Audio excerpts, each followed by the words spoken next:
more about colleges, and also to and they could actually access it right now right now and throughout the summer.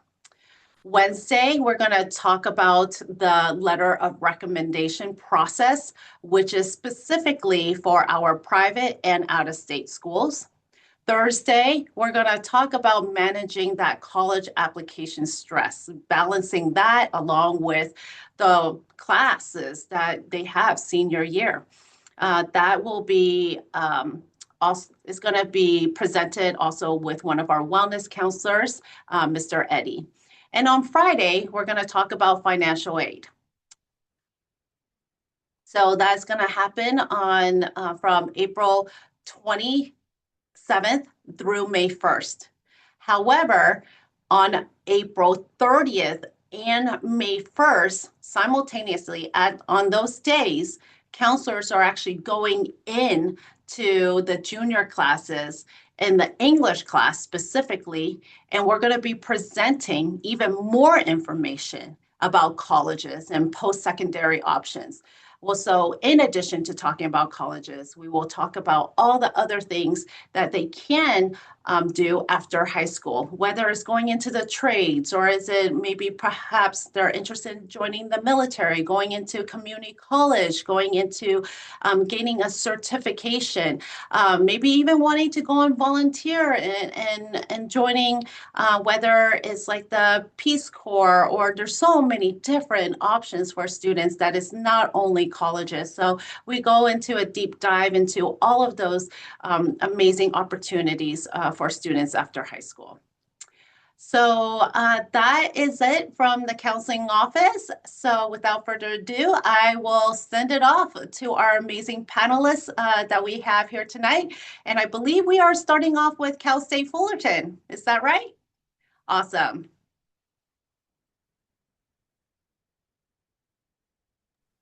Hello, everyone. Can everyone hear me okay? Cool. Well, hi, everyone. Thank you so much for joining us tonight. My name is Stephanie Hernandez, and I am an outreach and recruitment counselor with Cal State Fullerton, but I also represent the other Cal State University systems. As you can see on our screen here, we are comprised of 22 different universities. So local to you, you have San Francisco State, East Bay, Sonoma, and we're a little bit more further down south in Orange County. We are also the only Cal State in Orange County. So I will be giving some information about all the CSUs in general, but I'll throw in some Cal State Fullerton tidbits in there as well. Hopefully you guys have time to check out the campus. I was actually in Aragon High School back in February. To kind of get more students interested in the CSU system in general. So I'm glad to be back to be speaking to the parents. Without further ado, and we are comprised, like I mentioned, of 22 different universities, and we offer over 4,000 degrees and programs split between all 22 universities. So one thing I always recommend my students is, as much as you want to go to Fullerton, but your student comes up to me and they're like, Miss, I want to be a veterinarian. Unfortunately, Fullerton does not have any veterinary programs. I would refer them to Cal Poly Pomona that has a veterinary program. So again, very important that you are looking at the school that you want to go to, making sure that it has the major that they provide, that you are looking for. But with that, we have more than 450,000 students a part of the CSU system, all the way up in Humboldt, all the way down to San Diego State, really emphasizing hands-on learning, making sure that our students are graduate and career ready with, again, that hands-on real-world experience. Stephanie, I am so sorry to interrupt you. We forgot at the beginning of our webinar to announce that we do have translation services. So I just wanted to squeeze in there. I think Mr. Magana, one of our counselors, was going to pop on and just maybe say a little something, but thank you, Mr. Magana. Sorry about that. All right. We got the ball rolling and everything. Buenas noches, familias. Soy el consejero Magaña. Estoy aquí para avisarles a las familias que quieren intérprete en español o interpretación en español. Tienen que ir a los ajustes abajo donde dice más. Es un globito con 3 puntos. Ahí escojan ahí y luego van a ver la palabra interpretación y escojan la palabra interpretación y luego van a escoger español. Ahí el audio automáticamente se va a ir con nuestro intérprete, Mr. Navarro, o el señor Navarro, y ustedes van a escuchar su voz que va a estar interpretando la presentación en español. ¿Ok? Gracias. Me voy a esperar un poquito to make sure everyone can connect. Pero yeah, with our commitment to our California students, 94% of our students are enrolled from our California high schools. And we are also at a 92% for our transfers from our California community colleges. So California Community College is a route and pathway that we offer for our students. I was a transfer student myself. I did 2.5 years at my local community college and then transferred into Cal State Fullerton. And I'm back for Fullerton at my master's. So it's been a great time on that campus. But like I mentioned, we have 4,000 different programs within the CSU, and you can study anything from animation, architecture, aviation, to kinesiology and sports management. Again, just making sure that the campus you wish to attend has the major that you intend on pursuing, just to make sure that you're more aligned with your career pathway in the future. For Cal State Fullerton, our most popular majors are business, kinesiology, psychology, biology, and computer science. With biology, my favorite fun fact is that we actually offer marine sciences. So our students are working off the coast of Catalina Island in Long Beach, working in the water with the animals themselves. Same thing with our kinesiology students. They are working with our 18 D1 sports teams and their athletes to make sure they're working through the recovery process, the nutrition process, making sure, again, that they have that hands-on experience within our four walls. But this kind of makes it easier to kind of search through what degree you're looking for. You are able to access our degree search website, and we also have a Cal State quiz on there. So based on your major and what you're looking for, you are able to see the top 3 campuses that best align your vibe. So it's going to be www.calstate.edu/degrees, and you will be able to select your bachelor's degree and look up different majors by keyword, and all of the CSUs that do offer that program will pop up. So you'll see what is available at each campus to make sure that it is the right one for you. Something to note, we did used to be 23 campuses and now we are 22. We combined our Cal Poly Maritime Academy with our Cal Poly SLO Academy. So now we are all one. We are the Cal Poly and Cal Poly Maritime Academy. So just important to note that when students are applying, that they are looking at the campus location. For the Cal Poly SLO campus or San Luis Obispo campus, that is going to be the Solano campus. That is going to be the San Luis Obispo campus. And then for Cal Maritime, you're going to be at the Solano campus. So it's very important to look at which campus you're looking for, because some of our students end up 6 hours north of where they want to be. So just making sure that you are looking at the majors and schools of those programs. But I'm going to pause here for a second just to talk about the CSU freshman admission requirements. These are requirements for all 22 universities. We're looking at 3 main factors. We're looking at a high school graduation, we're looking at A through G completion, and then we're looking for an admitted GPA. So with the GPA, the Cal State Apply application will calculate your GPA based on your college prep courses or your A through G courses that you will be inputting into the system. So the GPA you have right now might look a little different from the one that you see in the application. And that qualifying GPA that we're looking for is a 2.5 minimum GPA. And that looks different for different campuses. We have something that's called impacted versus non-impacted campuses. And so different campuses will look for different requirements. But for the most part, all CSUs are looking at those 3 factors of that high school graduation, the A through G completion, and then that qualifying GPA. This is more of a snapshot of our A through Gs and our freshman eligibility requirements. We are completely test-free, so we do not require or even look at the SAT or ACT. You are more than welcome to input it. If other private institutions are asking for it and you just happen to have them, go for it. But we are test-free and test-blind at that point. But again, we're looking at those 3 factors, the high school graduation or equivalent, looking at those A through G completed courses, and then looking at that qualifying GPA. We have that 2.5 minimum for our California residents and between a 2.0 to a 2.49 for other students based on the supplemental factors for our application.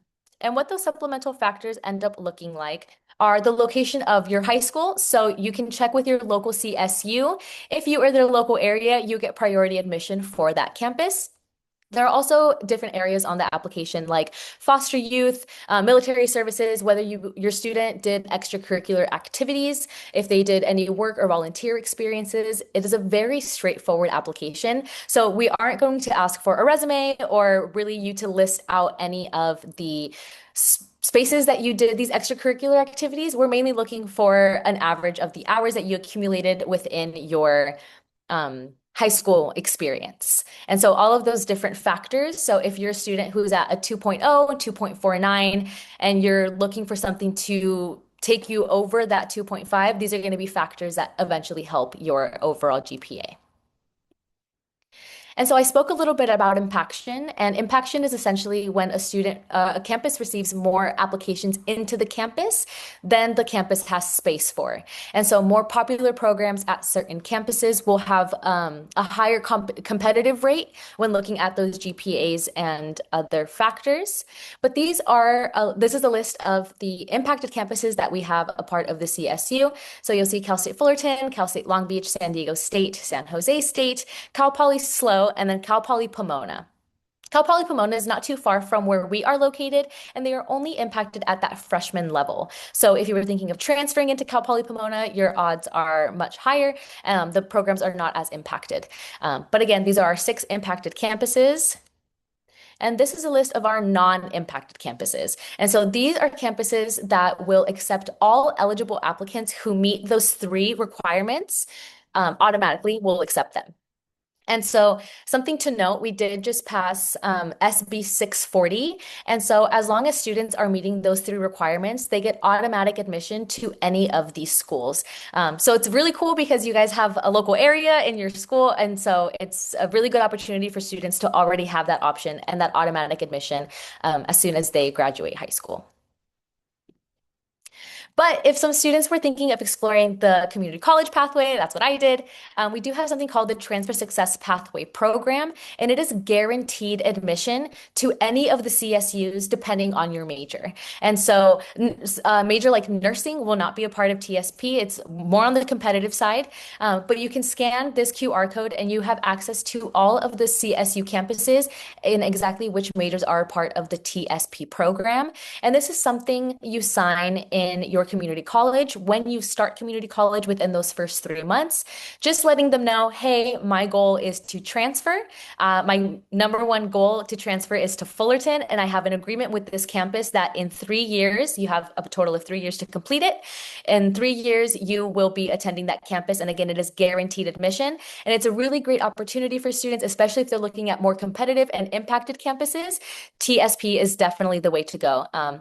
So if they are considering transfer, definitely connect them with their transfer center at their campus. My favorite part to talk about is the numbers. We are ranking top in affordability for our campus. On average, this last year, our tuition was a $7,900 base rate for all CSU campuses. Whether we're up in Humboldt, whether we're down in San Diego, in San Marcos, our base has been $7,900 for this year, and only about 35% of our students are graduating with debt. I can share that with Cal State Fullerton, we have about 76% of our students receiving an average financial aid award letter of about $12,000. So with that, if our average tuition is about a $7,900, most of these students are getting money back for parking passes, for books, for food, for any other miscellaneous items that they might need while in college. All of that will go back to them for them to distribute. And so we did have a change in our application dates this year. We are aligning more with the UC system. And so we are actually opening our applications a little bit earlier. We typically opened October 1st. This year will be open August 1st. And August 1st to October 1st, students will be able to access the application, but not actually submit. So they'll be able to do research on the degrees, the campuses that offer their programs. And so from August to October, they will be able to fill in all the information, make sure they're checking in with their counselors, make sure any dual enrollment or AP credits are translated onto the transcript, making sure we're not missing anything. And the submission date will open on October 1st to November 30th. So you do have a different window to submit those applications. And it is one single application for all 22 campuses. So it's kind of like online shopping. You just pick and choose, you'll add them to your cart, and then you'll check out at the next window.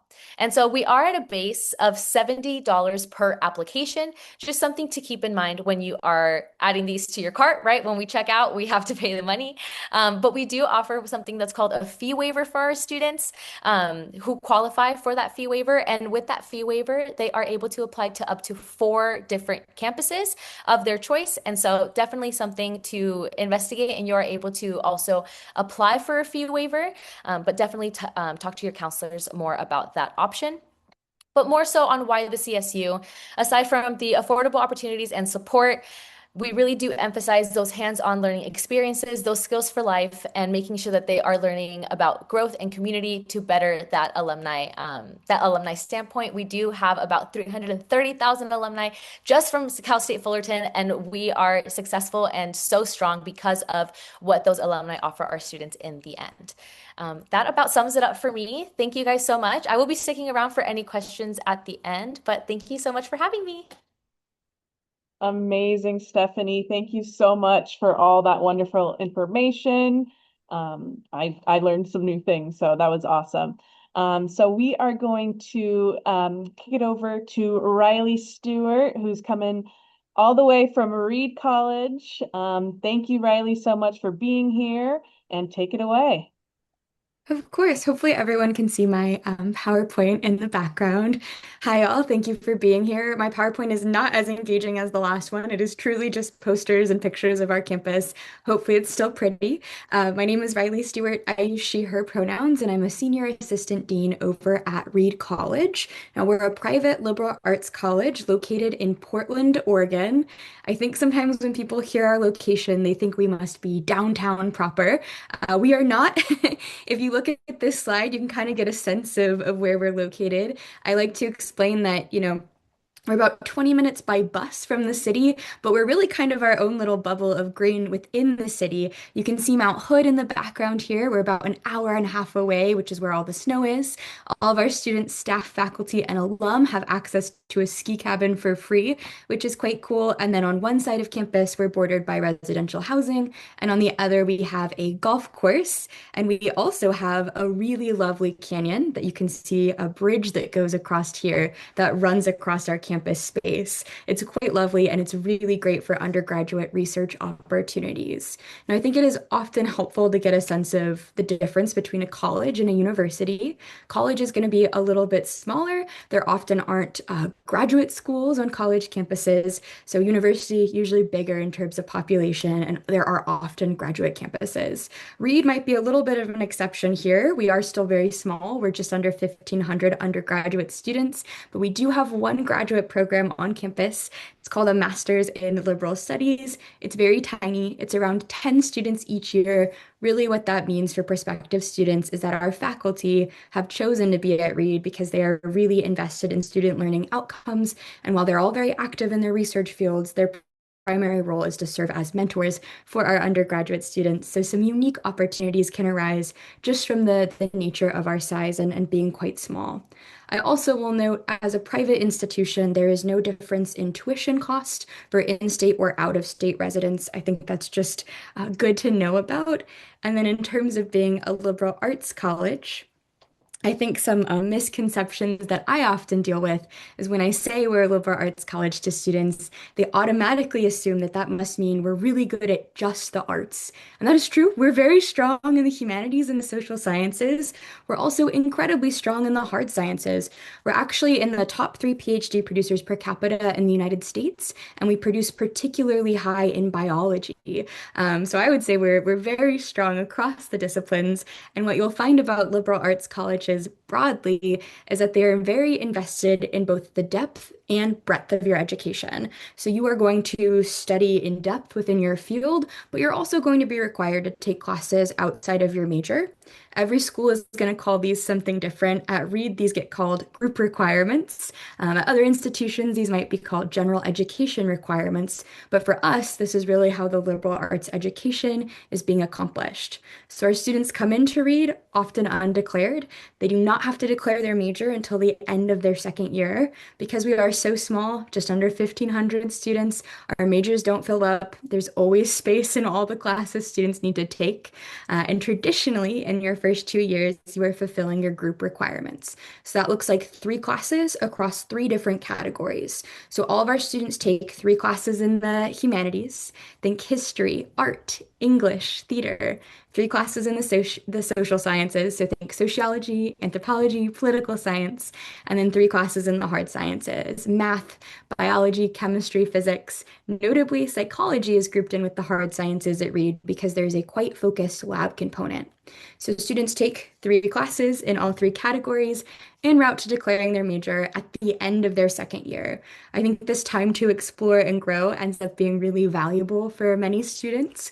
Now, I might be really biased. I also attended a liberal arts college, and I came into my institution thinking I was 1000% a biology major, and then was forced, and I truly mean forced, to take English classes through the group system, fell in love, and went on to get a master's degree in English. And I think that is very common for many students that land at liberal arts institutions, right? They're really interested in interdisciplinary collaboration, and they often end up discovering either a new major through the group requirement system or perhaps a niche within their research or their major, which I think is quite fascinating.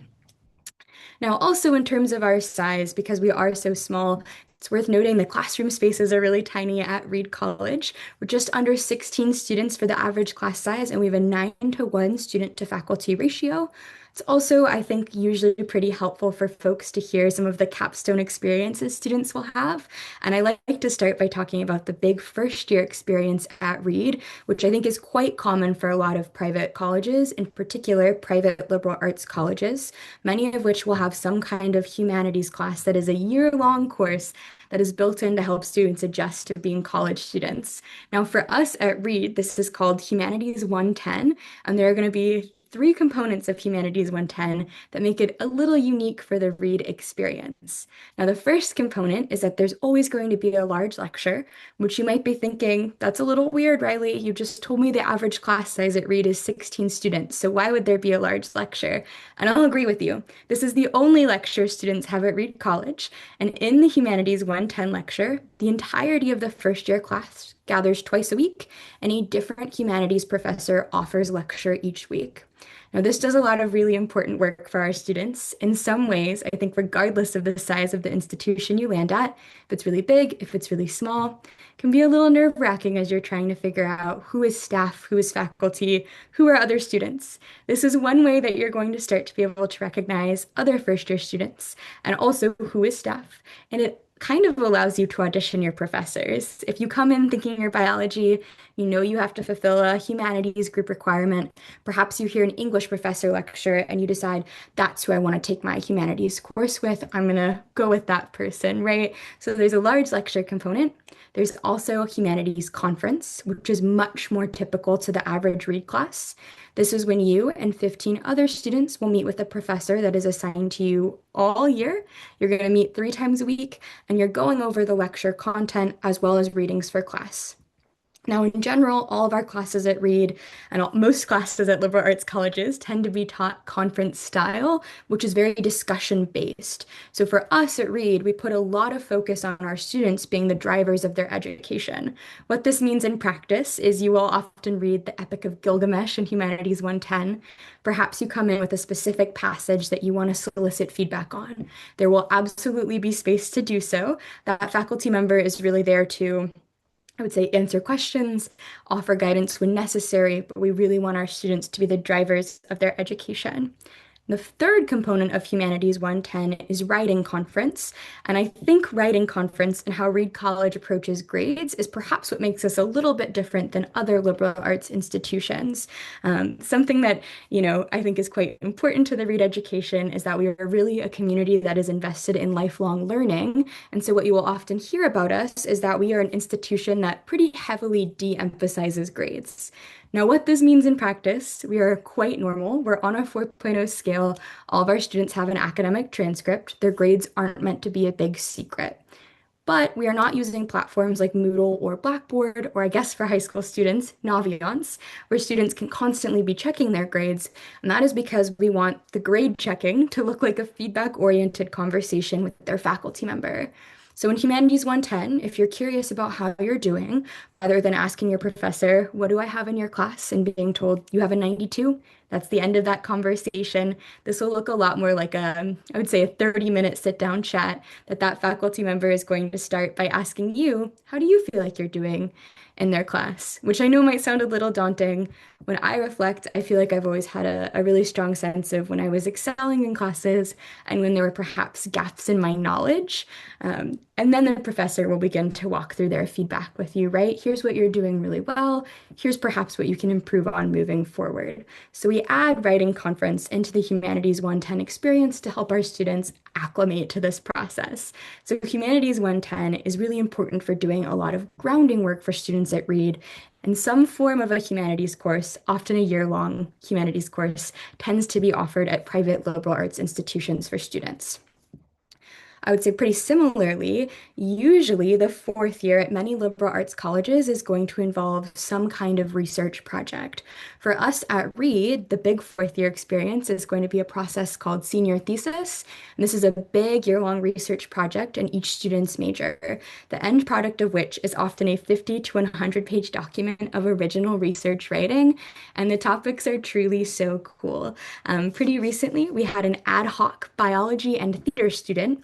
An ad hoc just means that the student has essentially combined two different degree paths into one senior thesis project. She was really interested in looking at the cytoskeletons of fruit flies, so that was the biology part of her senior thesis. And then she wrote and directed a play that communicated this research to a wider audience. So a little different, but I'm quite compelled by this student's work, as while she was at Reed, she did a lot of science outreach with a group we have called Seeds. They do science outreach in the local Portland public schools, so she was really invested in thinking about the didactic capacities of theater. How can we convey pretty complex ideas to a wider audience, right? We've also had students in the past. I'm trying to look for a picture of our nuclear reactor. We have a nuclear reactor on our campus. We are the one of the only undergraduate institutions with a reactor that is operated solely by undergraduate students. And we have had students use the reactor in really fascinating ways for senior thesis as well. Pretty recently, we had a student use the reactor to look at fungi from our canyon to see if there were any trace levels of metal in our water supply. There were not, but what a cool way to use a resource on our campus. So senior thesis, I will say, is a lot of work, but we find that it prepares the students so well for life after Reed. Many of our students go on to graduate school. As I mentioned, we're in the top 3 PhD producers per capita. If you were thinking graduate school already, you essentially leave with a very strong work sample that is your senior thesis, which you often need for graduate school applications, which is really productive. If you're thinking you want to land in industry, 96% of our graduates are in a top choice career 6 months after graduation. And I think this is a testament to a really great resource we have on our campus that's called the Center for Life Beyond Reed. This is our career development center. They're really lovely. They do a lot of your kind of typical college career center things, and that they'll sit down with students and look at a resume. They'll do a mock job interview. They do all those things. But what I think makes them unique is they have an initiative to meet with all of our second year students, and they have conversations around what we call communities of purpose. So if you come in your second year and you say, I think I'm an English major.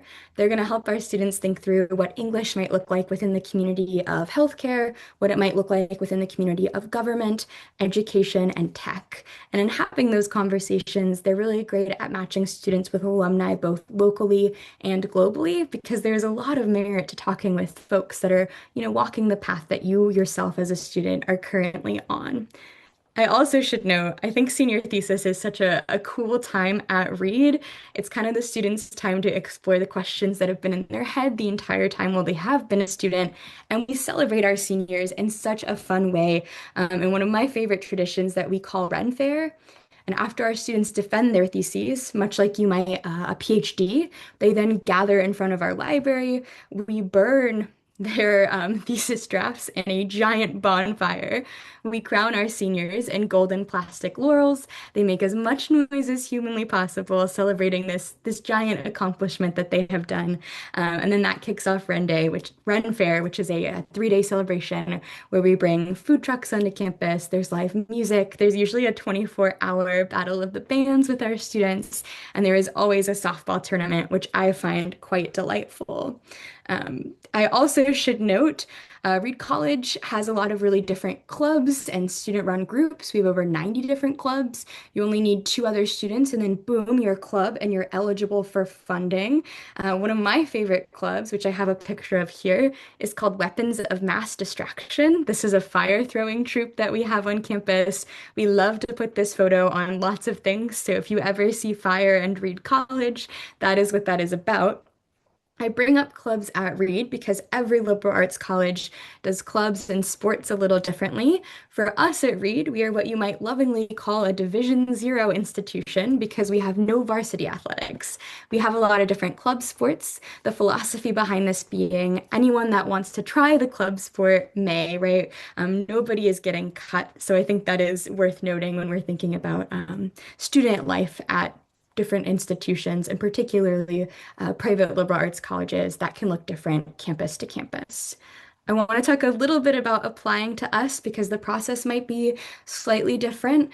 Worth noting, we are on both the Common App and the Coalition. Those are just different application platforms. Both are free. And we are also what you might call a test-free institutions. We do not require your ACT or SAT scores.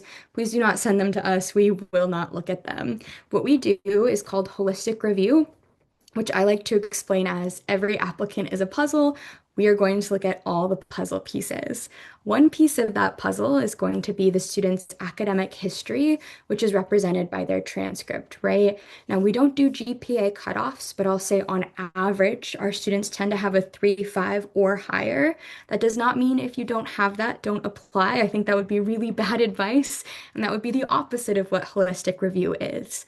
I'll say as an admissions committee, what we like to see when we look at a student's transcript as a kind of selective liberal arts institution is that we like to see that students are taking the time to challenge themselves, right? If there are AP classes available to the student, they're taking them. Sometimes I'll have very anxious juniors email me asking if they should take AP Calculus if they think they're going to get a B. My advice is always yes. We are really excited about the student that's willing to challenge themselves and demonstrate curiosity in that way. Now, that being said, every high school has different access to rigor, so that is not the only thing we are looking at when we review a student's application at Reed. We often say in our admissions committees that we are not in the business of admitting smart jerks, and that is so true. We have a really beautiful community on our campus, and we work really hard to try and cultivate that, and there are so many different ways that your community mindedness or your kindness can show up across your application. One way might be the activities list, right? When you apply through the Common App, you have the opportunity to tell your admissions committee up to 10 activities that you're involved in. I often see students sell themselves really short when it comes to the activities list. If you do a sport, if you caregive, work a part-time job, are involved in any clubs, that absolutely should live on your activities list. The Common App also has students write a Common App personal essay. This is when the student chooses from 7 prompts and they have 650 words to write an essay. Now, I know that feels really daunting. A lot of schools, Reed included, offer kind of educational programming around the essay writing. We do a virtual essay writing workshop every month that is free and open to the public. So even if you don't want to apply to Reed, I would come to the essay writing. I often lead it. I think it's a really cool workshop. I'm obviously very biased, but the advice offered is not read specific. It's essentially us admissions counselors that have put our heads together to think about, what's worked really well in the past on Common App essays we've read. What are some things that kind of raise flags for us, and how can we help students get started, right? It can be a very intimidating process, and we want to demystify that as much as possible. The Common App personal essay is really one of the only times the students have to speak directly to admissions counselors. And so it is an important component, and we want to be able to help students as much as possible when it comes to that. We also require 3 letters of recommendation. One should be from your high school counselor. I feel like lately I've been getting a lot of very anxious students who are coming from larger high schools, and they're worried about perhaps their counselor not writing the most specific letter of recommendation for them. And I want to ease any of those worries. We typically know as admissions counselors, we get a high school report. We know what your high school counselor's caseload looks like. We don't read too much into it if it is not a super specific letter of rec. It is unrealistic to expect that a counselor with a 500 student caseload is going to write a crazy detailed letter of rec, right? So we would never take that against a student. And I think that is good to put out there. We also require 2 teacher letters of recommendation. In an ideal world, as in a selective institution, these would be from core subjects, so maybe English, math, history, science, and ideally opposing disciplines. So maybe English and math write your letters of recommendation. That's not always possible, so I encourage my students to do what is most easily available and what teachers know them the best. We also have a supplemental essay. A lot of private, specifically liberal arts colleges, but private institutions as well, will have a supplemental essay. So just make sure you do your research before you start applying to institutions. For us, our supplement is called the Paideia essay. The Paideia is a tradition on Reed College campus where any Reed community member in a week in January can teach a class on any subject of their choosing. So for the supplemental, we ask our students, what would you teach for Paideia and why? And we're really trying to get a sense of, what is the student excited about and what might they bring to the Reed community. The best Paideia essay I've ever read was from the student is currently a sophomore at Reed, and it was how to make the world's best sandwich. So I always encourage students to write what they are excited about, because as admissions counselors, we get really excited to read those essays. Now, that is all of the required things for us over at Reed. We do offer optional interviews. A lot of colleges approach interviews very differently. My advice is typically if you are interested in an institution and they are offering you an interview, it is to your benefit usually to take them up on that offer. Every institution is going to have a different policy around this, so make sure you check in with your admissions counselor to kind of see what their interview philosophy is. For us at Reed, this is meant to be very conversational. It's not meant to be a job interview. Essentially, we have 4 or so questions that we ask students. Sometimes they're held with admissions counselors, sometimes they're held with current students. And doing an interview is just another great way to be able to continue to provide a piece of the puzzle that is you while demonstrating your interest to that institution and being able to do a vibe check on the institution, right? If you're interviewing with a current student, they're going to be so honest about what it means to be a student at that institution in that particular moment in time. So I always recommend interviewing for folks. I know that, like the essay, can also feel very daunting. So we do a virtual Acing the Interview workshop every month as well. Again, it's not Reed specific. I think it can be really helpful for folks as they are navigating this process. That was so much information, and that is all I have for y'all. I really appreciate the time to talk, and I'll be around at the end too if folks have more questions during the Q&A. Thank you so much, Riley. Really appreciate it. And I learned a lot about Reed College. Before you head out, before we talk about the next set of schools, I wanted to ask you if you could share with our audience, what is the difference between liberal arts schools and our more traditional research-based institutions? I think a lot of folks in our audience are more more knowledgeable in our California systems, right? In our CSUs, our UCs, and maybe not to may not understand what exactly is a liberal arts college. So if you can, maybe if you can for a little bit, just kind of explain the main differences between the two, we would love to hear your thoughts on that. Yeah, absolutely. So I think liberal arts institutions can absolutely be very research oriented as well. It's going to vary institution to institution. Reed College is an excellent example of a liberal arts college that is dedicated to student research. 100% of our students will do research just through the nature that is senior thesis. And what you're going to find about liberal arts colleges very broadly is that they are really focused on the breadth of your education. So yes, you will major in a subject. You will go in depth into that major, but you are going to have a very interdisciplinary 4 years. And the way that every liberal arts college approaches that is going to be a little different. Traditionally, it's going to pop up through what you might call your general education requirements, other places. And essentially, if you're an English major, you're going to have to take some hard science classes, right? For me, when I was majoring in English, I took a language and logic class that met my hard science requirement, and it kind of forced me outside of my comfort zone, right? I also had to take a Buddhist art and architecture class, so pretty different than majoring in English, but it forces interdisciplinary study. And I will say I also took a lot of biology classes as part of my group requirements, and that led to a niche within my research, right? I did a lot on eco-justice and Shakespeare. So liberal arts colleges broadly, very interdisciplinary, and the way that they're going to accomplish this tends to be through your general education requirements. And most kind of anticipate that students don't know what they want to study when they first get there. So a lot of liberal arts colleges won't require that students declare their majors or even know their majors when they apply to the institution. Oftentimes you do not have to declare until the end of your second year. So you have truly so much time to kind of grow and explore and figure out what it is that you want to graduate with the degree in, which I myself as a liberal arts college survivor or victim find very positive. Does that help? Yes, absolutely. And I think that brings a lot of calm to many of our students, especially for those who don't know where they want to go, and knowing that there's so many schools out there that are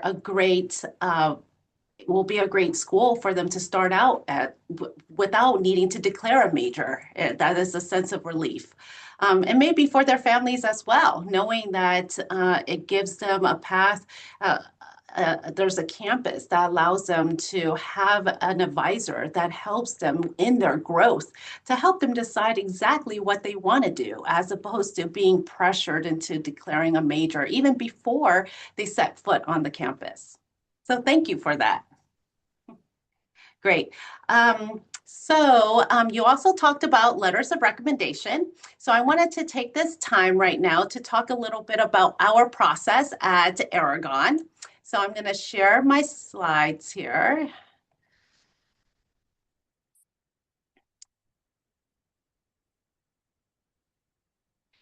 So for the letter of recommendation at Aragon, and this is specifically only for private schools and some of our out-of-state schools, they require letters of rec.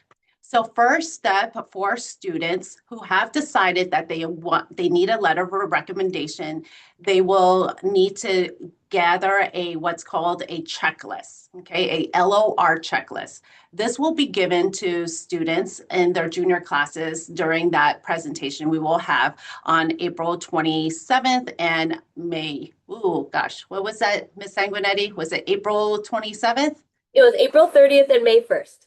Thank you. Oh. And so we will have that. It will be uploaded on our website. And we'll have extra copies in the counseling office as well. Step 2, they're going to complete a packet. On that checklist, it will have everything that they need in order to complete that packet and submit it to their counselor by September 18th. And that's only if you are applying early action or early decision. Okay, again, that is the deadline specifically for students who are applying early action or early decision. For all other applications for regular decision, that is November 6th. Okay. And then lastly, if you do need a letter of rec, we ask that you come in and come talk to us and let us know in person that you need that letter of rec. Okay. And oftentimes some students might send us a email to say, hey, Miss Sanguinetti, I would like to formally ask you if you could give me a letter of recommendation. That's great, but we would love if you could come and see us in person. And if I could just add in a little bit about the letter of recommendation, like it was mentioned, your student will have to ask their counselor for a letter of recommendation as well as two teachers. So it's really nice sometimes for them to plant that seed with the teacher that they are wanting to write that letter for them before we leave for summer break. The reason I say that is majority of students really like to have a junior teacher write their letter because they've had them for an entire year right before gearing up for the application process. They could definitely ask a senior teacher. It's just that if they've never had that teacher before, the application process gets started pretty quickly when we get back in the fall. And so some students feel like maybe 2 months in a class is not enough time for them to really connect to that teacher and feel that that teacher could write them their letter. So definitely have them start thinking if they are applying to private or out-of-state schools that they will need two teacher letters of recommendation as well. Yes, that's right. Okay, Ms. Sanguinetti, are you ready Thank to you. present about community colleges? I think so. So unfortunately, Kenyatta did not make it this evening, but I definitely do not want us to leave tonight without showcasing a little bit about the community colleges. I'm going to share my screen here. Okay. Give me 1 second. Okay, so we live so close to 3 amazing community colleges that are in the same district.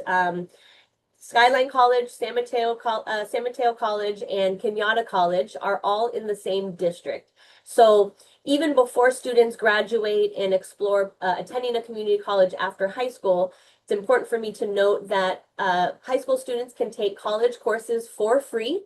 So anytime students are interested in a particular area, they can take classes. We encourage students to take classes in the areas of majors that they might be interested in, just to get a little bit more familiar with what is involved with that major. And so just wanting to let you know that students 9th, 10th, 11th, and 12th can take college courses.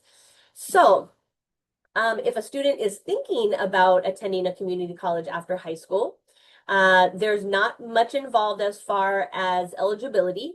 Students have to be 18 years of age or have their high school diploma. So by the time our students finish Aragon, they will be eligible for a community college. Not only do we have our local community colleges, but there's over 150 community colleges in California. So we always mention to students too, maybe you have family in a different city, or maybe you're exploring, wanting to move. There are community college options all the way from the top of California to the bottom. We work closely with students here in regards to the application process for community college. Because we're so close to the College of San Mateo, they come to us. They come and perform workshops for our students, application workshops. They have something called the PEP program, which is the Priority Enrollment Program. They come to our school. We set them up with registration. Counselors will come, the college counselors will come to our campus so they can make appointments. Basically getting all of those little steps done at home, here at Aragon, so that they don't have to travel up to the campus to do that, which is awesome. Okay. I don't know how to turn my page here. Give me 1 second.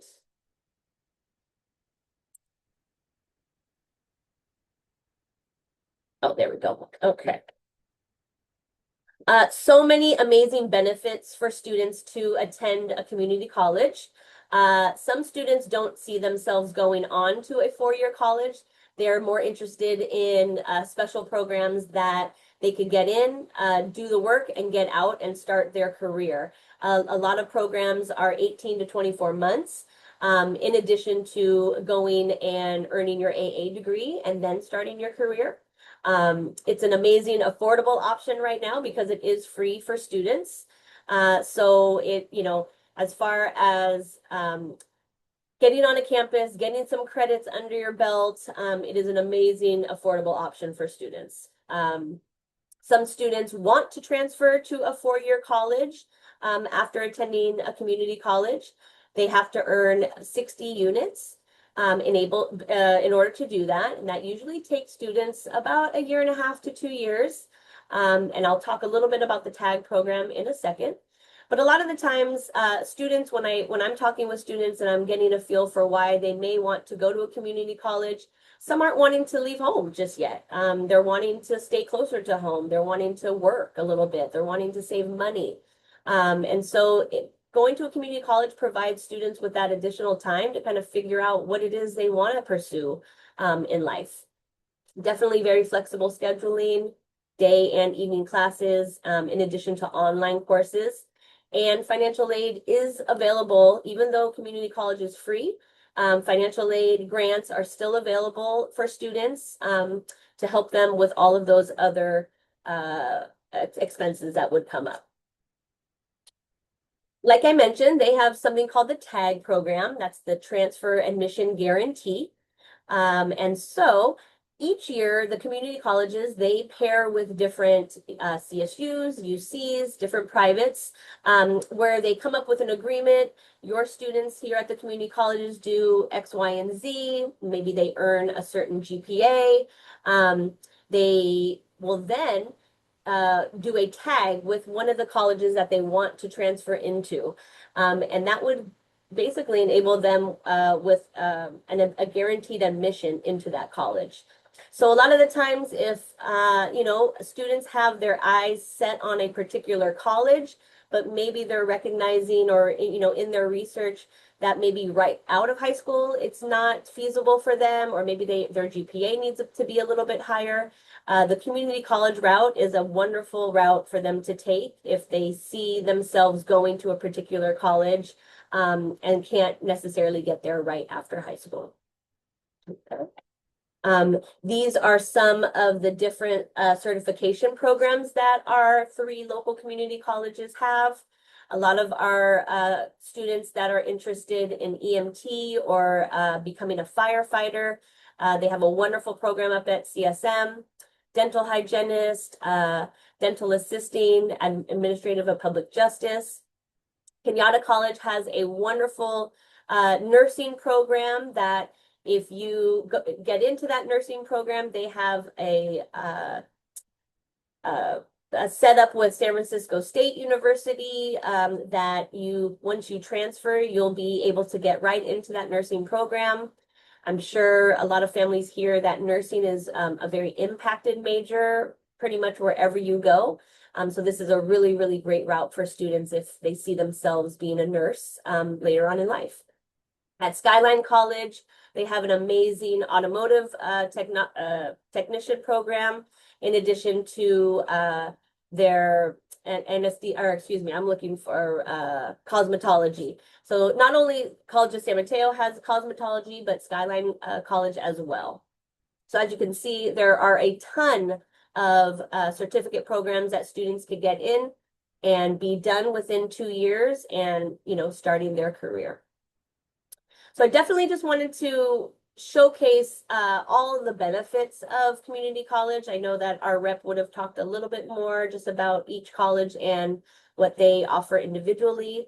Your students in our presentation will learn more about those 3 colleges in addition to other community colleges in California.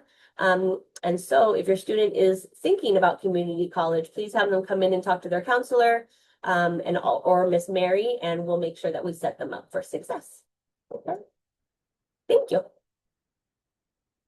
Stop sharing. And we are going to move along. We have a representative, Jeanette, from UC Irvine, that is going to be presenting tonight. Thank you so much, Jeanette.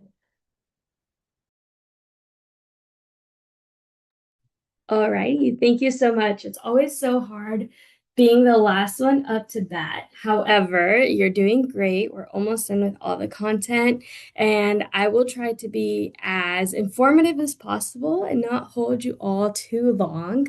I did also want to emphasize that if you do have any questions for myself or anyone else that has presented today, ask it in the Q&A. That way we can get to all the questions that you have. There are no bad questions.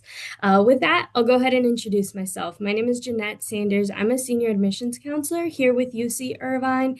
Today, I'm going to go over the University of California system, and then at the end, I'll talk a little bit about my campus, but I won't go too crazy into the specifics. I kind of want to give you some general information about what to expect or what to look forward to should you consider the University of California. So with that, let's go ahead and talk about our system. You've likely heard of us before. You've seen us before. The University of California is a system of 9 undergraduate campuses across the state of California. So our furthest north campus is UC Davis, and we go as far south as UC San Diego. Here on the map, you can see us kind of loosely scattered around the state. You really can't go wrong. There is a campus for everyone here with the University of California. Our campuses, for the most part, we consider ourselves sister campuses. And so what that means is that for the most part, we'll have a lot of very similar things. We're all research-based universities.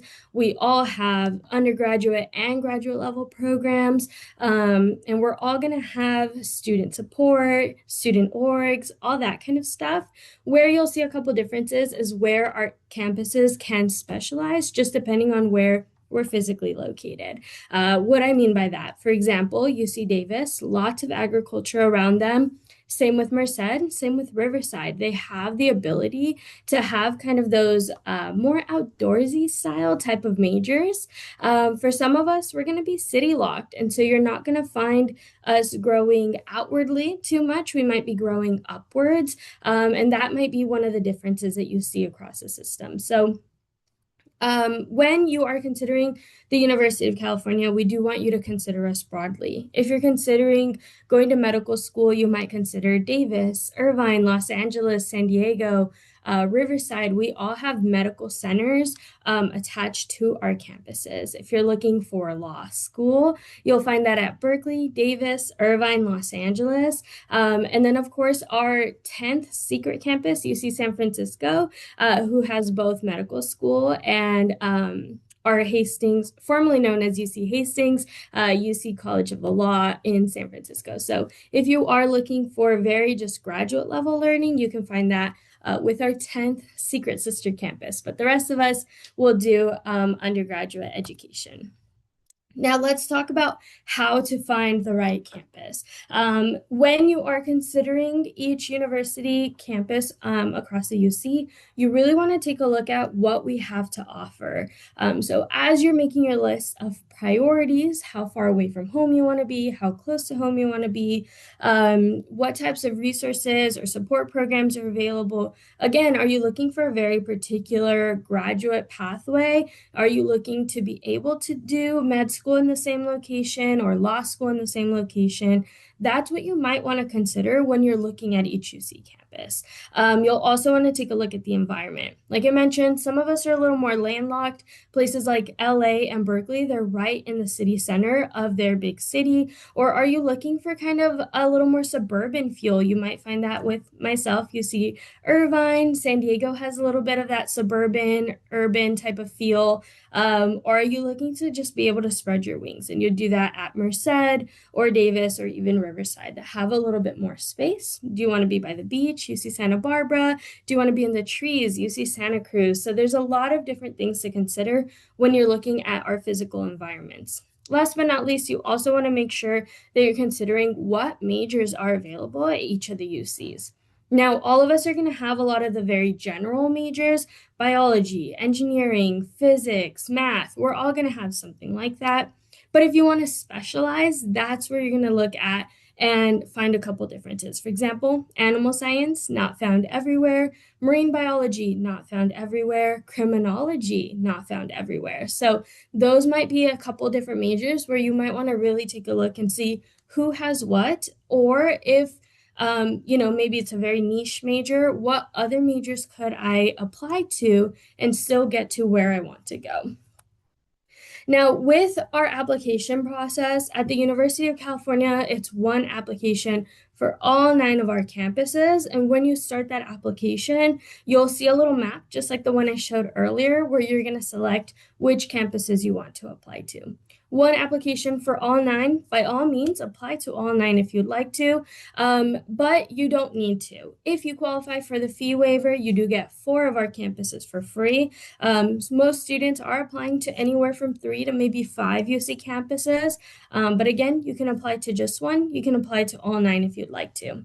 The UC application follows the same timeline every single year, and I'll talk about it in a little more detail in a couple slides, but it does open up on August 1st for students who want to join us as a first-year student, and our fee is $80 per UC campus, $95 for any of our international applicants.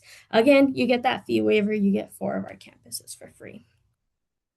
Now, when you apply for a campus as a first-year student, so a student who plans to join us right after high school graduation, we really only have 2 minimum requirements. We're looking for just your A through G courses and a UC GPA of a 3.0 or better. So those are all that we're going to look for minimum requirements. I want to emphasize that the University of California does not look at SAT or ACT to make any of our admissions considerations. The UC application still has an area for both SAT and ACT scores. However, this area is not updated, so if you are taking a current SAT, the score that you receive will not fit the metrics on the UC application because we're not updating this area of the application anymore since it's not part of our admissions review. However, scores can still be used to meet certain subject requirements once you're a student on our campuses, so you're still able to report that score. It's just we're not going to use it unless you accept an offer of admission to our campuses. So for our campuses, we're considered test blank, which means that we're not looking at these exams at all for admissions requirements, not optional, nothing like that. We will not look until you accept an offer of admission to our campuses should you be admitted. Now let's talk about the A through Gs. I'm sure you've heard of these before since we're all juniors in the room, but I just wanted to highlight that when we're looking at A through G completion, and this is the same for the UCs and the CSUs that we talked about earlier, we're looking for 15 of these courses to be completed with a grade of a C or better. I want to highlight that there are some areas where we say 3 years minimum, 4 years recommended. Math, science, language other than English, we would recommend that extra year, especially if it relates to the major that you're applying to. Here at UC Irvine, for example, we admit by major, which means that for first-year students, we're going to look and see what types of classes you've taken that relate to the major that you're applying to. So let's say, for example, you're applying to be a history major. I should see you take 4 years of history, not just 2. If you were applying to be an English major, you're already required to take 4 years of English, but I should be seeing you challenging yourself academically in this subject area. AP classes, IB classes, college classes, and honors classes all count for rigor. I don't care about one over another. I'm just looking for rigor. So taking any of that is going to be helpful for us in looking at how you're preparing yourself academically for the University of California. Let's talk about that UC GPA. UC GPA for us is just your GPA calculated out of your 10th and 11th grade. Feel free to take a picture of this slide. This is how UC does our GPA calculation. In short, we're looking at just 10th and 11th grade, just A through G classes, up to 8 honor points for AP, IB, college level, or UC approved honors classes. We are not taking into account plus or minus grades, and we'll look at your summers as well if they include A through G courses. Your minimum GPA to apply is a 3.0 UC GPA for those students who are going to school in California and graduating from school in California. Anybody who has done most of their education outside of the state of California, we're looking for a 3.4, especially if you're graduating outside of the state of California, we'll look for that 3.4. We do also encourage students to exceed the minimum requirement here to be a competitive applicant. Like I mentioned, we're looking for a minimum of 3.0, but for example, here at UC Irvine, last year our average admit GPA was a 4.02 UC GPA. So we are looking for students who are performing well academically and challenging themselves academically. Now, minimum requirements, like I said, we're looking for A through G, GPA, and this is going to be the same all across the board. Those are the only two minimum things that we need. Now, that does not mean that every student who meets minimum requirements is going to be selected for admission. So let's talk selection. Selection is going to take into account a couple different factors. Here at UC Irvine, as well as most of my sister campuses, we're doing what's called comprehensive review. What do we mean? Comprehensive review means that all 13 factors that the University of California Regents allow us to use in our review are going to weigh equally in our review. Your personal insight questions, your activities, your academics, all weigh equally in our review. So there's not one single reason why a student gets in. There's not one single reason why a student does not get in for admission to UC Irvine. It's a holistic, comprehensive review looking at everything that we can consider and considering all those things equally. Here on the screen, I have a couple of those things. We're looking for academic achievement, trajectory, academic promise is basically what we mean by that. Do you have any special talents? Are you recognized for your leadership? Are you recognized for your performance, for your efforts? Do you have any unique life experiences or special circumstances that you are performing well because of or in spite of? That's the kind of stuff that we're going to consider on the UC application. Now, I know I'm at about 10 minutes here, so give me just a couple more moments of your attention and I'll be almost done. Your activities and awards section on the UC application is going to be entirely self-reported. We're going to look for any honors, awards, any educational prep programs, participation in any type of extracurricular activities, volunteering, having a job, anything like that. You can report up to 20 in this area. However, we're looking for quality, not quantity. So if you don't fill up all 20, that's totally okay. We're looking for quality for you to have sustained involvement. That kind of stuff is what we're looking for in this area. I mentioned them briefly, but the personal insight questions is going to be the other big part of your UC application. Lucky for you, University of California, we're a creature of habit. We don't change these personal insight questions year after year. So they're available now for you to start taking a look, getting an idea of what you might want to talk about. The personal insight questions are 8 different prompts. You only pick 4, pick whichever 4 you'd like to. They all hold equal value. We don't like calling them essays because you only get 350 words to respond to. So really it's just like a short answer type of thing that should be all about yourself. We're looking for content, not style of writing here. And this is used for both admissions and scholarship considerations. So these are very, very important in the application process. Quick little timeline for you all. Again, feel free to take a picture of this slide.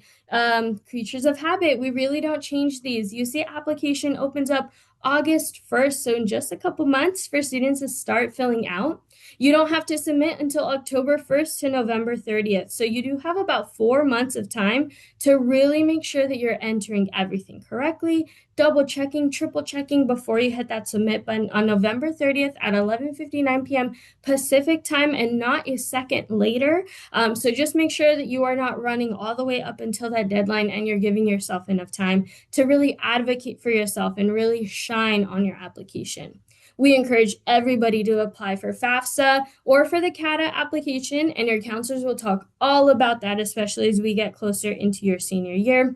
We'll let you know if you got admitted sometime in the month of March of your senior year. You'll accept that offer by May 1st. So in just 2 weeks, our newly admitted students have to decide where they're going. And then you'll send us all of your official transcripts, test scores, and exams in the month of July.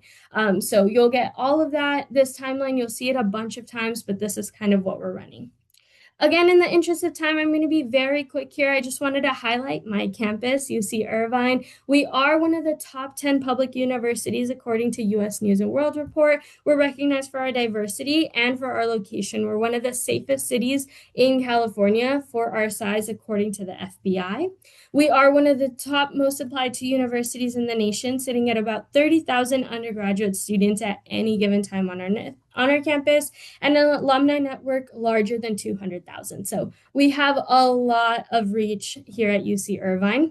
For our majors, we have 85 different majors. We're recognized for criminology, law, and society, our nursing science major, our computer science major, business administration, psychology, and undeclared, believe it or not, are among our most applied to majors. This little QR code here is going to give you a little inside scoop on what major we think you should apply to or consider based on how you answer this little personality quiz. Last but not least, if you do have any questions for me at all about UC Irvine, or you just want to stay connected with our campus, scan this QR code. As soon as you fill your information out, you'll get a confirmation email from me saying thanks so much for connecting. And then you can respond to that and it goes straight into my inbox. So no need to hand out any digital cards because this will kind of work as that. I'll leave this up for 3 more seconds. But I just wanted to say thank you again so much for your attention. Sorry for such a little dump of information here. I hope all of that was useful and kind of helps with dispelling any of the misconstrued information that there could be. And with that, I'll yield my time. Thank you again. Thank you so much, Jeanette. That was great. I just want to shout out the quiz that you said. I know that our counselors sometimes use the major quiz if students are having questions or just not really sure what they want to study. So if you have any questions or want to know more about what major to do, that's a great quiz to take. So we're going to give some more time for individuals to ask some questions in the Q&A box. And we do have a couple. I did answer this one, but maybe Jeanette, if you could give us a little bit more information. Someone asked, does it make a difference if someone applies to all 9 campuses? And I think the question is too, do schools let each other know who applies where and stuff like that? Great question. So no, I will never know who you applied to.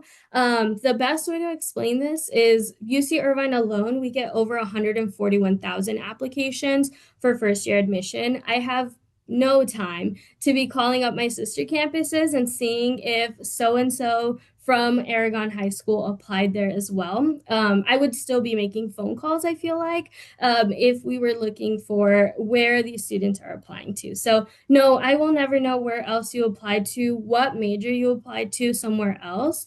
Here at UC Irvine, our focus is just our review process. Does it make a difference applying to multiple of us? Not necessarily. We just say apply broadly. Don't put all of your eggs into one single basket.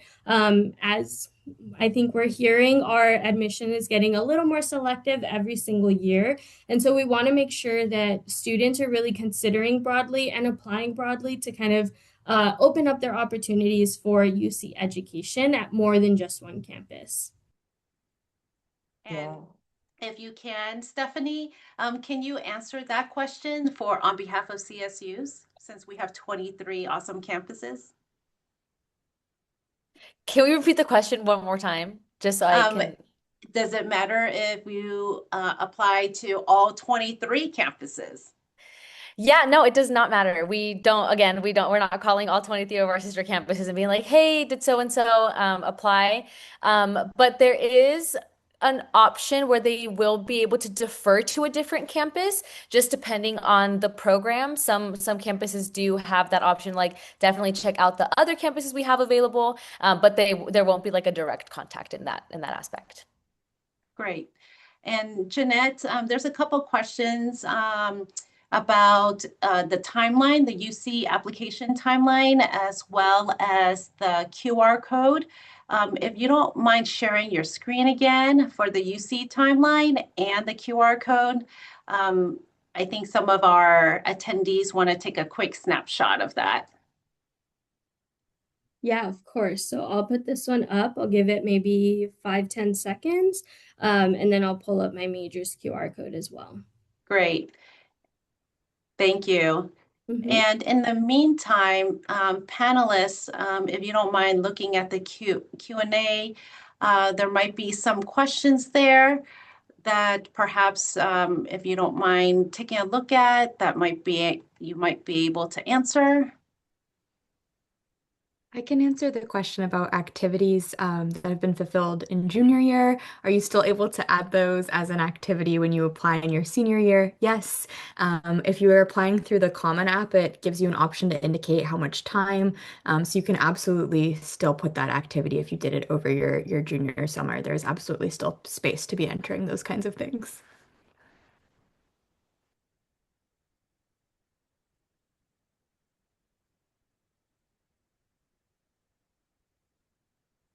Awesome. Yeah, we have a few more minutes. So maybe we'll give everyone a minute or two to ask any more questions in the Q&A, and then if not, then we'll soon wrap it up. So we'll just give it a few more minutes for people to ask some questions.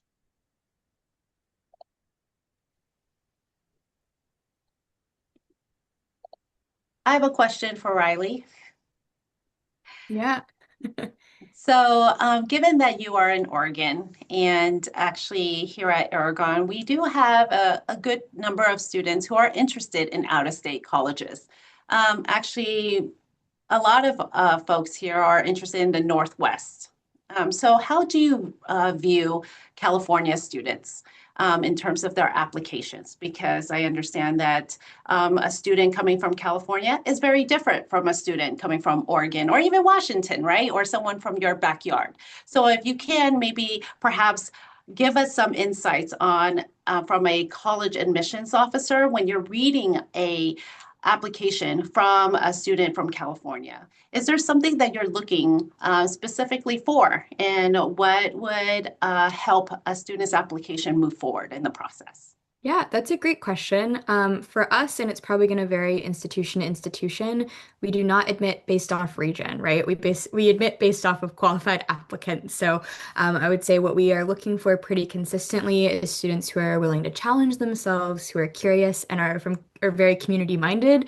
If they happen to be from California, that is fantastic. California is actually our most represented state at the Reed campus. So it goes California, Oregon, Washington, Texas, and then New York. Those tend to be where we see the most students come from. So I don't think region tends to play a huge factor for us specifically. The main place I see it pop up is I think it's really important for students to try and visit college campuses to get a sense of if an institution is the right fit, right? That can be really hard if you're from out of state. Every institution can approach fly-in programs a little bit differently. For us at Reed, we have what we call senior scholars, which is essentially if you fill out an interest form and then you are accepted to Reed, we will pay to fly you to come visit campus. So I always encourage my out-of-state applicants to pursue this. And we also do a lot of virtual programming that I think can help students assess fit. But from an admissions standpoint, nothing changes too much in the application process for us based on where a student is applying from or where they live. Great, thank you. And for UCs and CSUs, there is also something called the local contacts. I believe that's for specifically for the CSUs. And I'm sorry if you already talked about that. Is there some, did you talk about that, Stephanie? I talked about local area a little bit. So yeah, it'll depend on what area you're in, where your school will deem, where the Cal State will deem you local area for that campus. And so that does give you a priority on your admission application.